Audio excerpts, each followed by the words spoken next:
நித்யானந்தம் பகவான் அவரோடு வாழ கிடைத்த ஒரு கொடுப்பினை. என்னுடைய வாழ்க்கையில முதல் தரிசனத்தின் போது பகவான் இந்த மூன்றாவது கண் ஆக்னி சக்கரத்துல தொட்டு சுவாமி தீட்சை கொடுக்கும் போது எனக்குள்ளார நடந்த எல்லையில்லாத அந்த ஆனந்த அனுபவம்.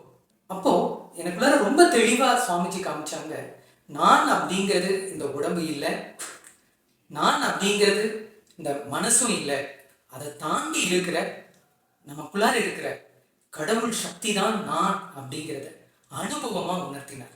அந்த தருணம் என்னுடைய வாழ்க்கையில் எப்பொழுதும் உள்ளுக்குள் நிலையாக இருக்கின்றது. அதாவது நாம் அப்படிங்கிறது இந்த உடம்பு அப்படின்னு நம்ம நினைச்சோம்னா அது இந்த பிறப்பு முடிஞ்சதுன்னா அழிஞ்சிடும். நம்ம இந்த மனசு அப்படின்னு நினைச்சோம்னா தொடர்ந்து மாறிக்கிட்டே இருக்கும். என்றுமே அழியாத ஒரு விஷயம் என்னன்னா நமக்குள்ளார இருக்கிற கடவுள் சக்தி அப்படிங்கிறத அனுபவமா உணர வச்சார். நம்ம பெரும்பாலும் பலரும் பார்த்தீங்கன்னா மரணம் அப்படிங்கிறத பற்றி நம்ம உள்ளுக்குள்ளார ஒரு பயம் வச்சுக்கிட்டே இருக்கும். பகவான் அவர் கூட எனக்கு கிடைச்ச இந்த வாழ்க்கையில் மரணம் அப்படிங்கிறது ஒரு டிரான்சிஷன் கூட தான் இருக்குது. மரணம் அப்படிங்கிறது ஒரு கொண்டாட்டமாக தான் இருக்குது. ஏன்னா மரணம் அப்படிங்கிறது இந்த உடம்பை விட்டு மகா கைலாசத்தில் பகவானோட 24 மணி நேரம் இருக்க போகிறோம் அப்படிங்கிற அந்த அனுபவத்தையும் பகவான் கொடுத்துருக்காங்க.